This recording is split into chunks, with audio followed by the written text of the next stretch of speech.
Hello and welcome to Study with Sudhir. This is your digital classroom. My name is Sudhir. A number of changes have been made by the ICSE Council with regard to academic year 2020-21, and the changes have been made across all the subjects. In fact, the council claims that the reduction throughout will be close to 25%, though in some subjects it's not so much. In some subjects like English, it's very little. In geography and biology, it's quite significant. With me is Miss Anita Gupta, chemistry teacher at Sherwood Public School in Sikandrabad in Hyderabad, to tell us what are the changes which have been incorporated as far as the chemistry syllabus for both class 10 and class 9 are concerned. Ms. Gupta, thank you very much for joining us out here. So let's start with it straight away. What are the changes which have been made as far as the class 10 syllabus for this academic year are concerned? Right. Hello, sir. Class 10 in particular, no chapter has been deleted as such. Yes. So, yes. However, the number of concepts which have to be taught in 2 of the lessons of the syllabus, those concepts have been reduced. Okay. So, to begin with, the first lesson is organic chemistry. Now, in organic chemistry, they have deleted the alcohols and the carboxylic acids. And the remaining concepts of organic chemistry, they are kept intact. So only these 2 concepts have been removed. Okay. And the second chapter is the mole concept. Yes. Now, in this mole concept, 90% of the chapter has been done away with. There is hardly 1 or 2 concepts which have been included, and they happen to be the relationship between the vapor density and molecular mass, and the calculation of the empirical formula and molecular formula. So basically what we need to understand, the major concepts of this lesson, such as the Gay-Lussac's law, the Avogadro's law, calculations with regard to mole concept, calculations with regard to chemical equations, all these have been deleted. So children will hardly need to attend not more than 4 to 5 periods with regard to this lesson. I like the very organized manner in which, I saw the note which was forwarded to me.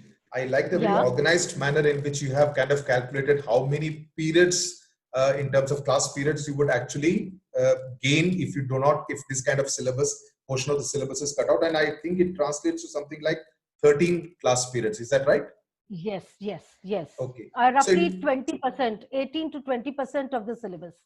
80 to 20% of the syllabus has been removed as far as ICSE class 10 chemistry is concerned. What's the situation in class 9, ma'am? Class 9, there's not much of change. There's 1 lesson removed. But then that lesson happens to be atmospheric pollution, which the children, it's a very general lesson, which has no connection with the other lessons. And so with just 1 lesson, hardly 2 to 3% of the syllabus has been reduced in class 9. What I'm happy about is the council has tried its best to make sure that the children are not deprived of the core concepts in chemistry. So in class 9, that particular class, children need to, have that basic foundation in the subjects. And hence, the council, in spite of keeping the present situation in mind, has, for the time being, decided to only drop with 1 lesson so that the children have a strong foundation in chemistry. Maybe at a later stage, we do not know if the situation doesn't improve, then they have mentioned that if need be, they might, and we have to wait and watch. Right. In fact, this pollution chapter has been removed from the biology class 10 ICSE syllabus. So maybe the calculation is that in any case, next year, these students will get to know about the pollution aspects and stuff like that. So in terms of percentage, you're actually, only 3 out of, 3 class periods are getting, you're gaining in that sense as far as class 9 is concerned. So it's in percentage terms, that doesn't really translate too much. So my larger question, of course, you have been now engaged in online classes. Now, what are really the challenges when you teach chemistry in an online kind of a medium? What's the big difference from a physical class, and what are the challenges? Okay, yes, for sure, chemistry being a practical subject. Yes. So we are not able to take the children to the lab, the place which they enjoy the most. Yeah. So the children who really wait for the lab period. In fact, every chemistry period, I try to take them to the lab and I teach the concepts there. So for example, I've just finished with the periodic table with the children. So in that particular lesson also, although it seems to be a theoretical lesson, but Yeah. then we can definitely show the reactivity of different, the gradation and activities of the different elements in the periodic table. So what Yes. in order to, face the challenge, I just searched for videos on the net, videos where experiments were being conducted, and I took them inside a physical, a virtual laboratory.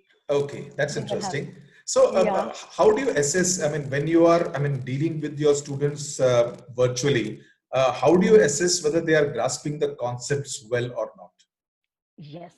Uh, Teaching is not complete if children have not understood. So, Yes, first thing, as a teacher, I have to make sure whether my children have understood what I've taught or not. So, absolutely what right. we do in a physical classroom, I adopt the same method. I've made a Mhm. list of the children with me in my diary. And at the beginning of every period, I pre-decide, these are the 5 children whom I need to question and find out whether they are able to, answer, whether they revised or not, they understood or not. And they have all understood the method. Like, they Mhm. keep themselves on mute, and they know the children whom I just name. They Mhm. uh, they start answering once their name is called. And So, then do at these the 5 children change in every class, or are they the same 5 suspects every time? No, it is totally on rotation basis, totally. Okay, And then they do not even know that their names will be called, because okay. at random I put tick marks for any 5 there. So that Mhm. basically my purpose is to make sure that all of them revise after my Mhm. class is over. Right. It Just is a fixed. final question that I mean, as and when the physical classes start, and we do hope they do start at the earliest the situation gets back to normal. Would you need to revise or revisit many of these concepts that you're teaching now in a virtual medium again? Because there could be some kind of gaps that may have been there in while teaching in the online space. Yes.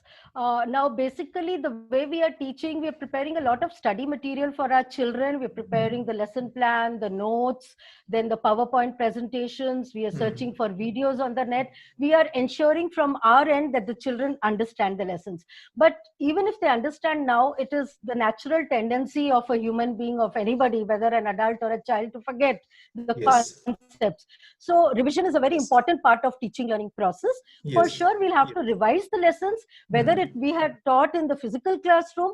Then to the same applies, that before we send them for the examination, we need to revise, Hmm. and so we are going to Hmm. do the same here. But then we are taking these classes quite seriously, so that the precious time of the children, the Absolutely. screen time they are spending, it should not be Hmm. wasted. So Right. learning is taking place. We are trying our best, and Hmm. children, very nicely, they're cooperating with us. Right. I We think are most people believe that the 2020 batch was, it faced a lot of challenges in terms of their exams getting suspended and then finally getting cancelled. I think the biggest challenge is going to be faced by the 2021 batch, irrespective of which class they are in, because it's not really quite the same thing to learn in an online kind of a medium. You need that for physical sure. presence in the classroom for various Yes, reasons. So it's yes, it's quite there's a no challenge. substitute. There is no substitute for a physical classroom, for sure.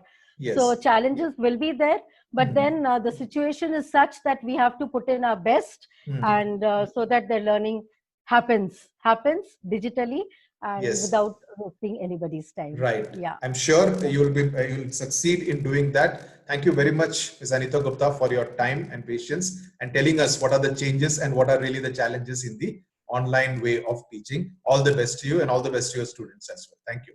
Thank you so much. It was so nice talking to you. Thank Thank you. you, Same sir. here. Thank you.